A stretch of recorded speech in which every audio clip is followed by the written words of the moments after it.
Hi guys, welcome back to my YouTube channel. So ಇವತ್ತು ನಾವು ಮೊಟ್ಟೆ ಗ್ರೇವಿನ ಯಾವ ಥರ ಮಾಡ್ಕೊಳ್ಳೋದು ಅಂತ ನೋಡೋಣ. ಮೊದಲಿಗೆ ನಾವು ಗ್ರೈಂಡ್ ಮಾಡ್ಕೊಳ್ಳೋದಕ್ಕೆ ಏನೆಲ್ಲ ಹಾಕಬೇಕು ಅಂತ ತೋರಿಸ್ತೀನಿ ನೋಡಿ. ಮೊದಲಿಗೆ ಒಂದು ದೊಡ್ಡ ಈರುಳ್ಳಿನ ಕಟ್ ಮಾಡಿಬಿಟ್ಟು ಅರ್ಧ ಇದಕ್ಕೆ ಹಾಕ್ಕೊಳ್ಳಿ. ಆಮೇಲೆ ಹಸಿಮೆಣಸಿನಕಾಯಿ 3 ಇದನ್ನು ಉದ್ದಕ್ಕೆ ಕಟ್ ಮಾಡ್ಕೊಂಡು ಹಾಕ್ಕೊಳ್ಳಿ. ಅದ ನಂತರ ಟೊಮೆಟೊನ ಒಂದು ಫುಲ್ ಕಟ್ ಮಾಡಿಬಿಟ್ಟು ಹೀಗೆ ಸಣ್ಣ ಸಣ್ಣದಾಗಿ ಕಟ್ ಮಾಡಿ ಇದಕ್ಕೆ ಹಾಕಿಬಿಡಿ. ಈ ಥರ ಕೊತ್ತಂಬರಿ ಸೊಪ್ಪನ್ನು ಈ ಥರ ಸಣ್ಣದಾಗಿ ಕಟ್ ಮಾಡಿಕೊಂಡು ಹಾಕಿ. ನೆಕ್ಸ್ಟ್ 2 ರಿಂದ 3 ಬೆಳ್ಳುಳ್ಳಿನ ಈ ಥರ ಸಣ್ಣದಾಗಿ ಕಟ್ ಮಾಡಿಕೊಂಡು ಹಾಕ್ಕೊಳ್ಳಿ. ಅರ್ಧ ಇಂಚು ಶುಂಠಿ ಇಷ್ಟನ್ನು ಹಾಕ್ಕೊಂಡು ಚೆನ್ನಾಗಿ ಗ್ರೈಂಡ್ ಮಾಡ್ಕೊಳ್ಳಿ. ನೋಡಿ, ಈ ಥರ ಪೇಸ್ಟ್ ಬರಬೇಕು ಗ್ರೈಂಡ್ ಮಾಡಿದ ನಂತರ. ನೆಕ್ಸ್ಟ್ ಒಂದು ಪಾತ್ರೆನ ಇಟ್ಬಿಟ್ಟು ಅದು ಬಿಸಿ ಆದ ನಂತರ ಅದಕ್ಕೆ ಆಯಿಲ್ ಮತ್ತು ಬೆಳ್ಳುಳ್ಳಿನ ಹಾಕ್ಕೊಳ್ಳಿ. ಈಗ ಸ್ವಲ್ಪ ಫ್ರೈ ಆದ ನಂತರ ಅದಕ್ಕೆ ಹಸಿಮೆಣಸು 2 ಹಸಿಮೆಣಸನ್ನು ಉದ್ದಕ್ಕೆ ಕತ್ತರಿಸಿಕೊಂಡು ಸೇರಿಸ್ಕೊಳ್ಳಿ. ನೆಕ್ಸ್ಟ್ ಒಂದು ಕಟ್ ಮಾಡಿದ ದೊಡ್ಡ ಈರುಳ್ಳಿ ಈ ಥರ ಉದ್ದಕ್ಕೆ ಕತ್ತರಿಸ್ಕೊಳ್ಳಿ. ಅರ್ಧದಷ್ಟು ಟೊಮ್ಯಾಟೊ ಸಣ್ಣಕ್ಕೆ ಕತ್ತರಿಸ್ಕೊಂಡು ಹಾಕ್ಕೊಳ್ಳಿ. ಇವಾಗ ನಾವು ಆವಾಗಲೇ ಗ್ರೈಂಡ್ ಮಾಡ್ಕೊಂಡು ಇಟ್ಕೊಂಡಿದ್ದೀವಲ್ಲ, ಸೊ ಆ ಮಸಾಲೆನ ನಾವು ಇದಕ್ಕೆ ಆ್ಯಡ್ ಮಾಡ್ಕೋಬೇಕು.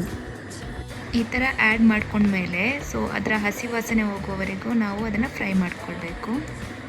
ಇವಾಗ ನಾವು ಚಿಕನ್ ಮಸಾಲೆನ ಆ್ಯಡ್ ಮಾಡ್ಕೊಳ್ಬೋದು. ಸೊ ಇದು ಆಪ್ಷನಲ್, ನೀವು ಯಾಕಂತ ಹೇಳಿದರೆ ನೀವು ಚಿಕನ್ ಮಸಾಲೆ ನೀವು ಆ್ಯಡ್ ಮಾಡಿದಷ್ಟು ನಿಮಗೆ ಟೇಸ್ಟ್ ಚೆನ್ನಾಗಿರುತ್ತೆ.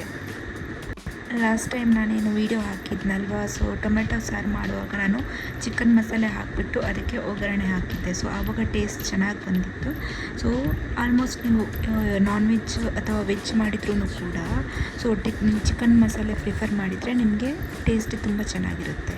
ಸೊ ಇದಾದ ನಂತರ ನೀವು ಸ್ವಲ್ಪ ಅಗತ್ಯಕ್ಕೆ ತಕ್ಕಷ್ಟು ನೀವು ನೀರನ್ನು ಹಾಕ್ಕೊಳ್ಬೋದು.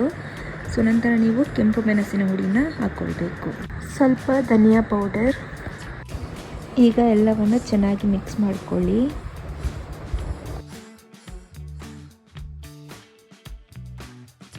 ರುಚಿಗೆ ತಕ್ಕಷ್ಟು ಉಪ್ಪನ್ನು ಸೇರಿಸ್ಕೊಳ್ಳಿ.